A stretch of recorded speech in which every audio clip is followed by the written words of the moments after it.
그놈의 소리가 그렇게 크구나. 왜 저렇게 클까? 꺼도 될 것 같아요.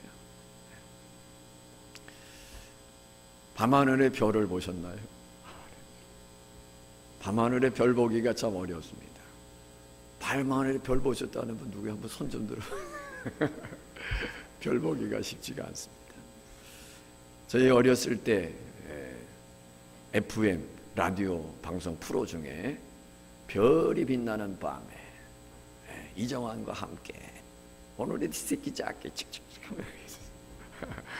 그런데요, 제가 이 별이 빛나는 밤에를 인터넷에 찾아보니까 지금도 하고 있더구만요. 라디오 방송에.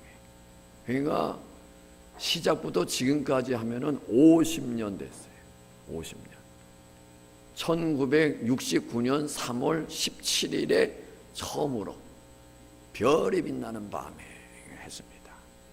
밤늦게 공부할 때 흘러나오는 팝송을 듣고 오른쪽 다리를 흔들어대면서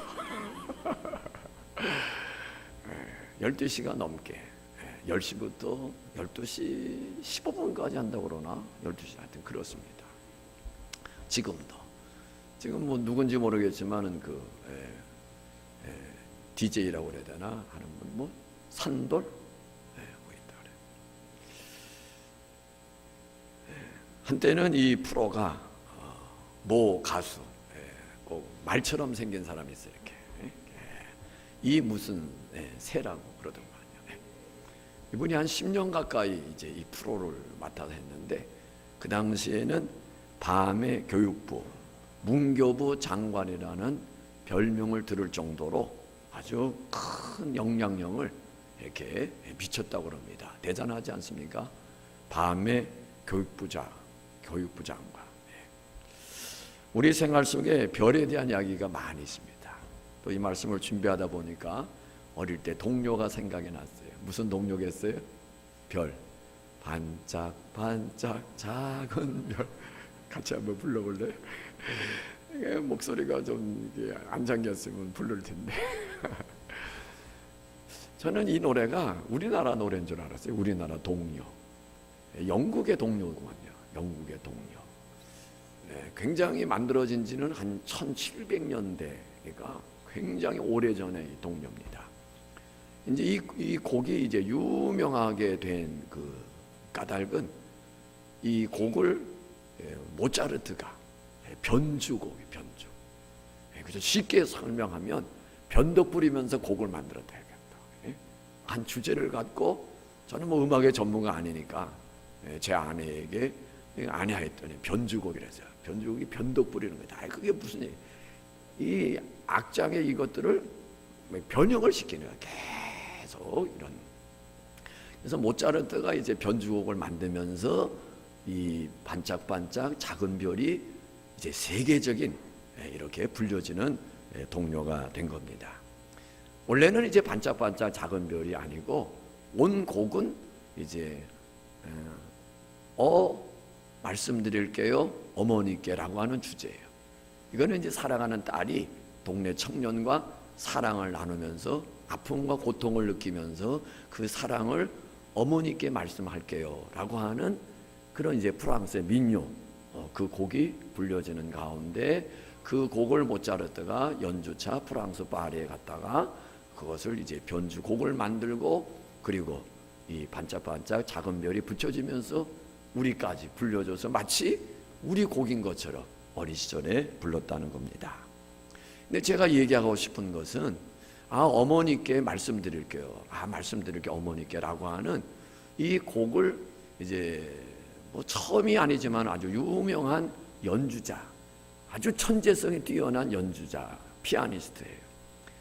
이 여성인데요. 이분은 6살 때 모차르트의 연주곡을 쫙 한 번 딱 듣고는 따다다다다다다다 와, 그러니까 천재잖아요, 그죠? 그렇게 뛰어난 여성이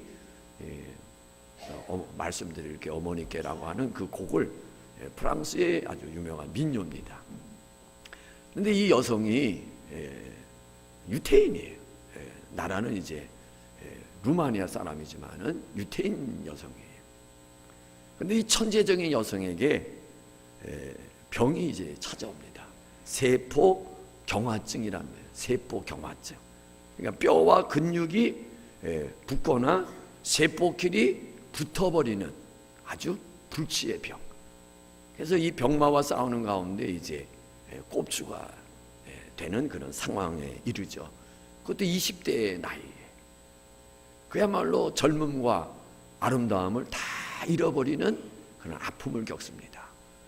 죽음의 자리에 떨어지기도 하지만은 어떻게 이제 멀리서부터 이 천재성이 뛰어난 이 젊은 이 처녀의 그 상황을 듣고 이분이 사는 곳까지 와서 병치료를 해주고 그래서 생명을 연장할 수 있고 또 그러다 보니까 유태인이다 보니까 2차 대전 당시에 나치에게 또 붙잡히면 죽으니까 숨어 다녀야 되는 피해 다녀야 되는 그런 아픔과 고통을 이제 겪게 됩니다. 근데 이분이 이제 그런 꼽주가 되고 실명 위기에 처가하고 사경을 헤매고 그러는 가운데 고백하는 말이 있습니다.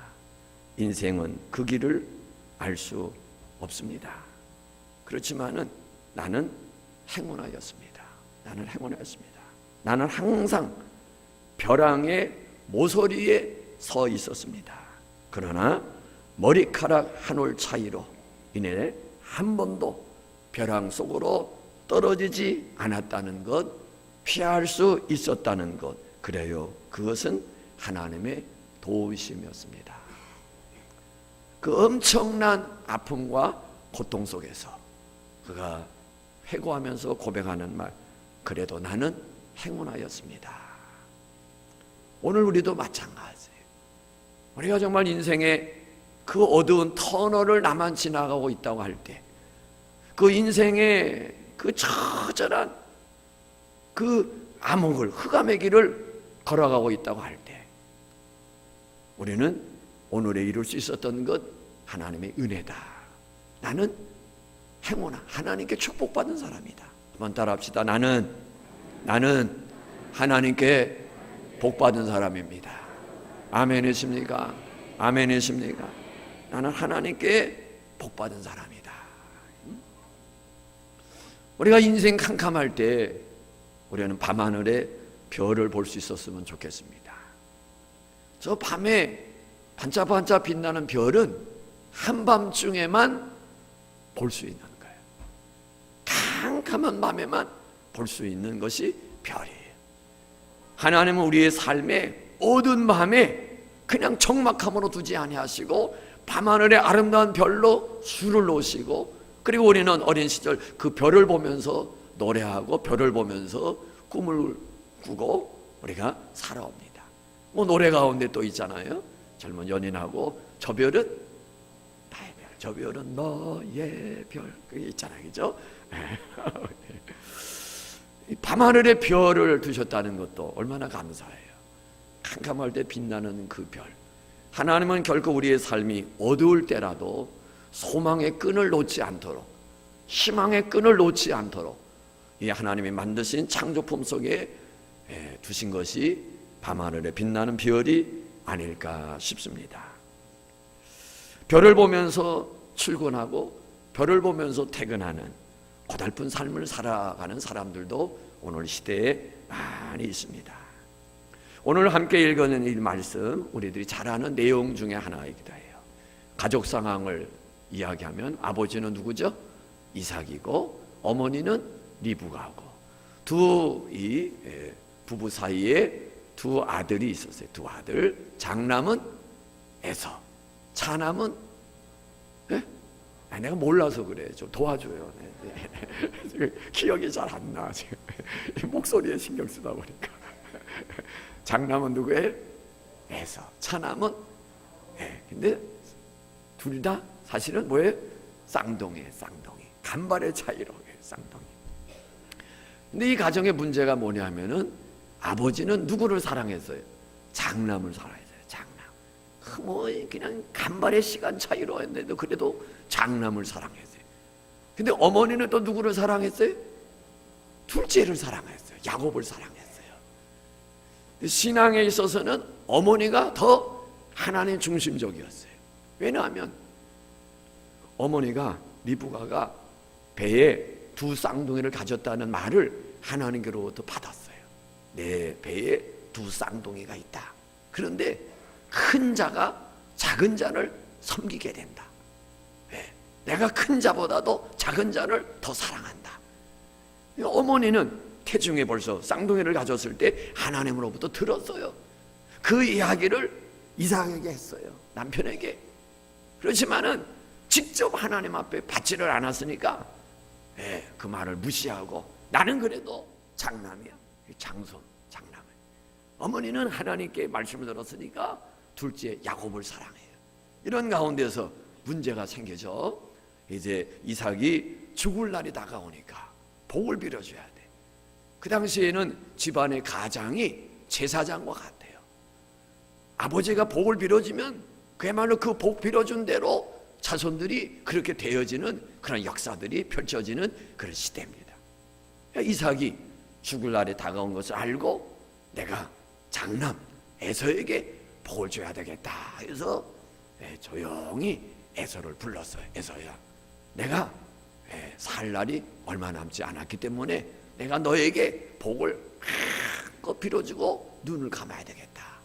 그래서 너는 가서 별미를 하나 만들어 와라.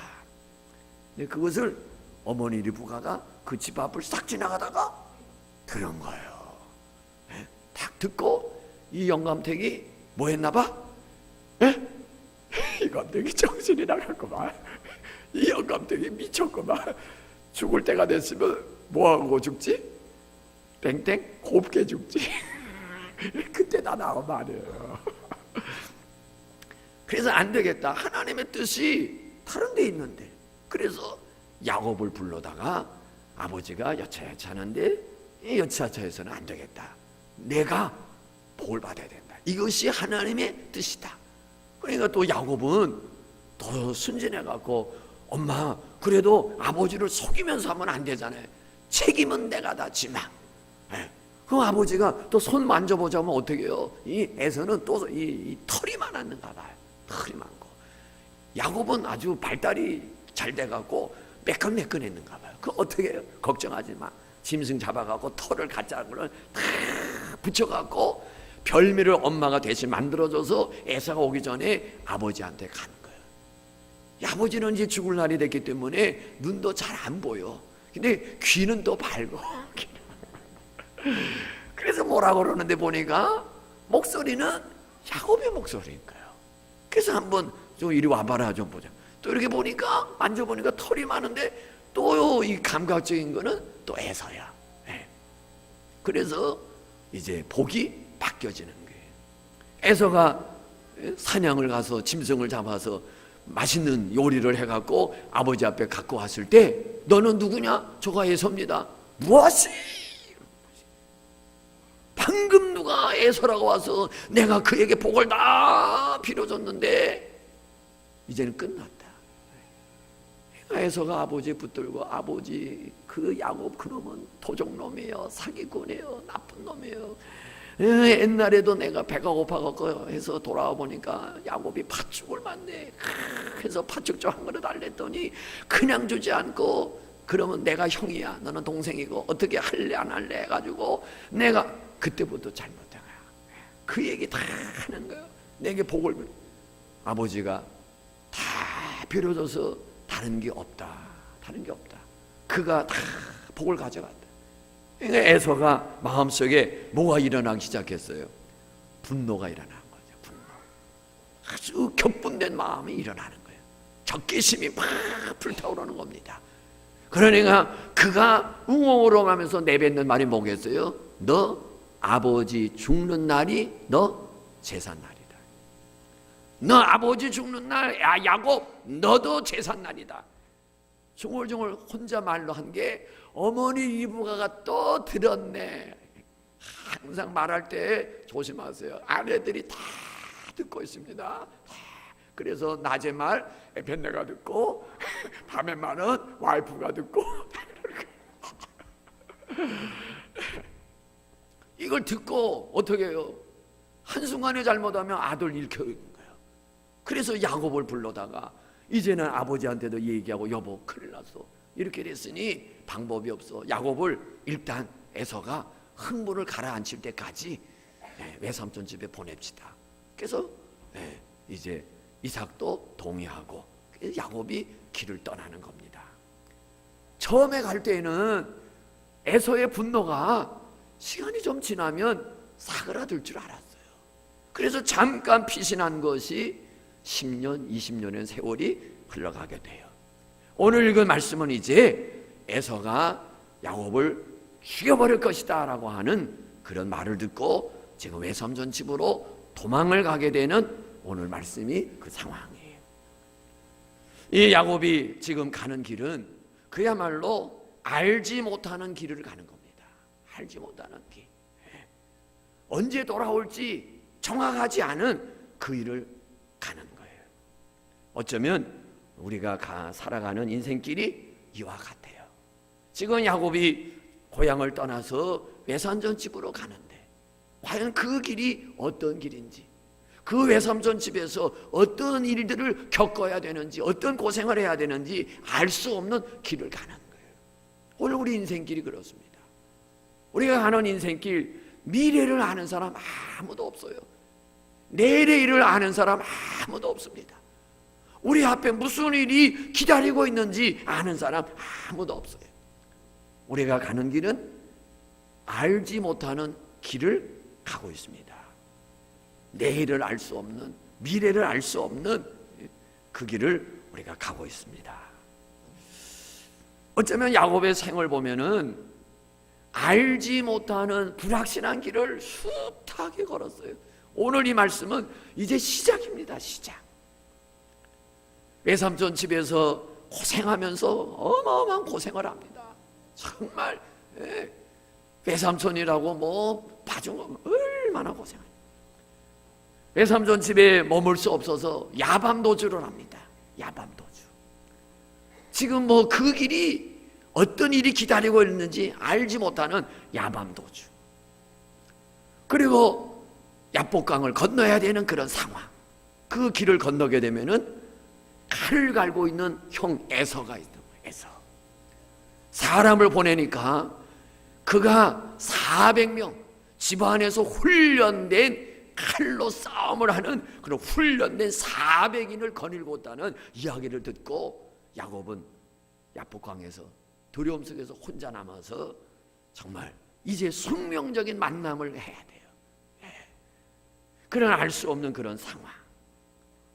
또 형하고 어떻게 또 화해가 하나님의 은혜로 돼서 세겜 땅에 머물면서 자기 딸 디나가 이방인들에게 성폭행을 당하고 그로 인해서 또 자식들이 그 족속들을 칼로 다 죽이는, 그래서 이제 가나안 지역의 사람들이 분노하여 야곱의 집안이 이제 멸망을 당할 수밖에 없는 그런 위기적 상황.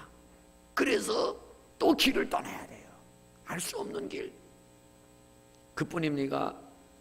또 사랑하는 요셉 아들, 저 맨 끄트머리 요셉을 잃어버리고 죽은 줄 알고 10수년 지난 뒤에 양식을 구하러 간 아들들에 의해서 아버지 요셉이 저 애굽 땅에 살아 있습니다. 그리고요 그 애굽 땅의 왕 다음과는 총리가 되었습니다. 그러니 우리와 함께 길을 가십시다. 과연 그 길을 가야 될지 알 수 없는 그 길이에요. 하나님 앞에 기도하는 가운데 하나님이 가라 하시게 되죠. 자, 이것이 야곱의 인생이에요. 정말 알 수 없는 길, 무슨 일이 기다리고 있는지 알 수 없는 그 길을 가야만 하는, 왜 하나님은 선택하신, 하나님이 택하신 아들 그 야곱이 이런 고난을 겪어야 했을까? 그럴까 했어요. 에서는 뭐 장자의 축복을 받지 못하는 뭐 그런 그 비극이 있었다면 야곱은 택함 받았는데도 불구하고 그 인생길이 한 번도 순탄하지가 않았어요. 그러면 이 말씀을 오늘 우리에게 적용시켜 봐요. 우리가 가는 인생길은 과연 순탄한가? 과연 순탄한가? 지금 야곱은 익숙하지 못한 길을 가는 거예요. 또 다른 환경, 또 다른 사건, 또 다른 길. 왜 하나님은 이 야곱에게 익숙하지 않은 길로 가게 하실까? 하나님은 우리가 익숙함에 빠지는 것을 원치 않으세요. 익숙함에 빠지는 것. 익숙함에 빠진다는 말을 쉽게 다른 말로 말하면 안주하는 생활. 안주.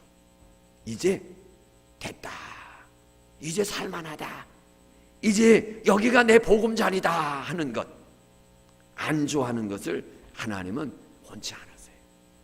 그렇기 때문에 오늘 우리가 뭔가를 이루었을 때 이만하면 됐다 해서 이제 그 편안함에 익숙해질 때 하나님은 그걸 원치 않으세요.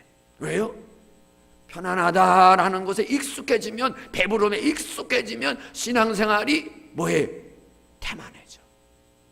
신앙생활이 게으름에 빠지는 거예요. 그래서 하나님은 우리의 신앙이 게으름에 빠지지 않도록, 내가 주어진 그 안일함에 빠지지 않도록 하기 위해서 하나님은 때로는 우리에게 경험하지 못한, 예기치 못했던 사건, 사고들을 겪게 하시는 거예요. 복음성 있죠? 내일 일은 날 몰라요. 한번 찬양을 앞부분만 이렇게 한번 불러볼까요? 내일 일은 날 몰라요. 선창 같이.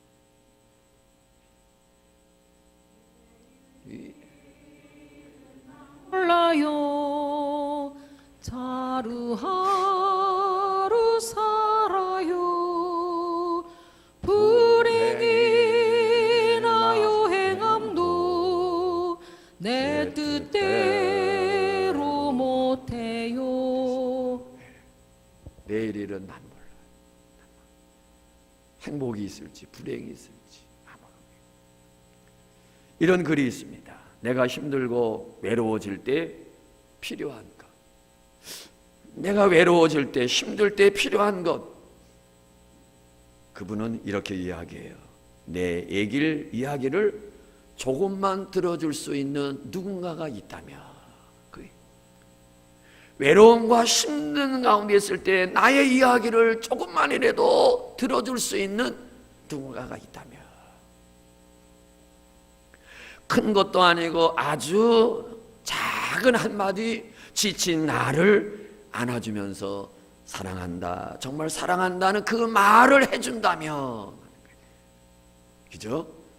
누군가가 내 마음의 아픔과 외로움을 다 들어줄 수 있을 때, 내가 심히 고달픈 가운데 있을 때 나를 안아주면서 사랑합니다, 사랑한다, 내 딸아, 사랑한다, 내 아들아, 사랑한다, 여보, 당신, 뭐 어떤 큰 것이 위로가 되고 힘이 되는 게 아니에요. 지금 야곱은 두려움과 불안한 마음에 알지 못하는 그런 떨리는 길을 가고 있습니다. 가보지 못한 길을 가고 있습니다. 지금까지 부모님 슬하에서 사랑받으면서 편안하게 살아왔어요. 그러나 지금 가는 길은 불안과 두려움의 길이에요. 불안과 두려움. 알지 못하는 길을 떠나는 이 야곱, 처음 집을 떠나는 마음에 밀려오는 불안과 두려움. 이 같은 때에 야곱이 만난 것이 뭐겠습니까? 이제 해가 저물어가는 그 시간에 유숙할 것이 없어서 노숙을 하게 됩니다. 노숙, 들판에서 갑자기 도망가느라고 보따리 하나도 챙기지 못한 것 같습니다. 제 생각에 보따리 하나 챙기지 못했기 때문에 돌베개를 베고 잤던 거지. 보따리가 있다면 푹신푹신한 거 그거 베고 자야지, 어떻게 돌을 베개 삼아서 잘 수 있겠어요? 그런 가운데 있을 때 밤하늘에 빛나는 별을 보면서 아마 그 입에서 하나님 했을 것 같아요. 지금 적막하고 쓸쓸한 이 밤에 밤하늘에 빛나는 별을 보면서 하나님. 바로 그때에 야곱이 잠에 들고 꿈을 꿉니다. 그 꿈을 꿨는데 꿈이 너무나도 생생한 현실과 같은 꿈이었는데 그 꿈이 뭐예요? 살아계신 하나님을 만난 거예요. 할렐루야. 마음이 공허하고 황급히 도망쳐서 집을 떠나오느라 지친 그 몸을 이끌고 누운 가운데 밤하늘의 별을 보면서 하나님 하면서 잠들었는데, 그 잠든 시간에 하나님은 야곱을 찾아오셨어요. 할렐루야. 찾아오셨어요. 별이 빛나는 밤에 동반자도 없이 집을 떠난 그 길에 외로움만 짙게 밀려오는 그 시간에 하나님이 찾아오셔서 야곱이 꿈에서 봅니다. 현실과 같은 생생한 것을 봅니다. 하늘로부터 사닥다리가 내려왔어요. 할렐루야. 하늘로부터 사닥다리, 우리의 길은 하늘로부터 사닥다리가 내려와야 길이 열리는 거예요. 내가 길을 열려고, 내가 길을 만들려고 애써야 안 되는 거예요. 하늘로부터 하나님께서 사닥다리를 내려주셔야 하늘의 길이 열려야, 하늘의 문이 열려야 우리의 길이 해결되는 줄로 믿습니다. 야곱이 바로 그거를 본 거예요. 성경 보시고 12절 같이 읽습니다. 시작. 꿈에 본즉 사닥다리가 땅 위에 서 있는데 그 꼭대기가 하늘에다. 또 본즉 하나님의 사자들이 그 위에서 오르락 내리락 하고, 하늘로부터 사닥다리가 나는 그 사닥다리에 하나님의 사자들이 오르락 내리락 하는 것을 봤어요. 이것을 본 게 신학에 와서 누구의 사건이죠? 예수님의 사건이에요. 예수님께서 세례 받고 물 위에서 올라오실 때 하늘 문이 열리면서 하나님의 천사들이 오르락 내리락 하면서, 바로 오늘 이 말씀이 바로 그와 같은 사건을 우리에게 예시해 주고 있습니다. 하늘 문이 열리는 역사, 쓰러져 잠든 야곱에게 하나님이 찾아오셨어요. 하늘 문이 열리는 것을 보여주셨습니다. 또 이 야곱에게 주신 복된 말씀이 뭐예요? 15절 읽습니다. 15절 시작. 내가 너와 함께 있어 내가 어디로 가든지 너를 지키며 너를 이끌어 이 땅으로 돌아오게 할지라. 내가 내게 허락한 것을 다 이루기까지 너를 떠나지 아니하리라 하신지라. 아멘. 마음 답답하고 정말 뭘 해야 될지, 어떻게 해야 될지 모르시는 우리 믿음의 식구가 있다면 오늘 이 15절의 말씀을 내게 주신 약속으로 꽉 붙잡으시기 바랍니다. 지금 적망하고 쓸쓸하고 불확신한 불안과 두려움 속에서 길 떠나는 이 야곱, 도망쳐 나오느라고 고달픈 몸을 이끌고 들판에서 돌베개하고 잠든 그 야곱에게 하나님 찾아오셔 주신 말씀, 내가 너와 함께 있겠다. 내가 너와 함께 있다. 내가 알지 못하는 그 길을 가는데 그 길에 내가 함께 하겠다. 함께 하겠다. 그리고 뭐라고 말합니까? 어디로 가든지 내가 너를 지켜주리라. 너를 지켜주리라. 할렐루야. 그리고 또 하시는 말씀, 그 앞에 14절을 읽습니다. 14절 읽습니다. 시작. 내 자손이 땅에 팅끌같이 되어 내가 서쪽과 동쪽과 북쪽과 남쪽으로 퍼져나갈지며 땅의 모든 족속이 너와 내 자손으로 말미암아 복을 받으리라. 보따리 하나 없이 도망치는데 알 수 없는 어떤 일이 기다리고 있는지 알 수 없는 불안과 두려움 속에 있는 이 야곱에게 하나님이 주시는 말씀은 동서남북 사방에 내 자손들이 퍼져나갈 것이고 내 자손들로 말미암아 모든 족속이 복을 받으리라. 복을 받으리라. 오늘 우리에게 이런 하나님의 위로와 이런 하나님의 축복된 말씀이 임하여지기를 예수님의 이름으로 축복합니다. 알지 못하는 길을 가는 이 야곱에게, 적막한 밤에 지쳐 잠든 이 야곱에게 하나님은 밤하늘에 멋지게 쏘놓은 별을 그 보게 하시고, 그리고 그 하나님께서 찾아오시고 약속을 주셨습니다. 내가 가는 길에 함께 하겠다. 내가 널 지켜주겠다. 그리고 내가 너를 돌아오게 하겠다. 오늘 우리에게도 이와 같은 하나님의 크신 은혜와 능력과 약속의 말씀이 주어지는 역사가 있기를 예수님의 이름으로 축복합니다.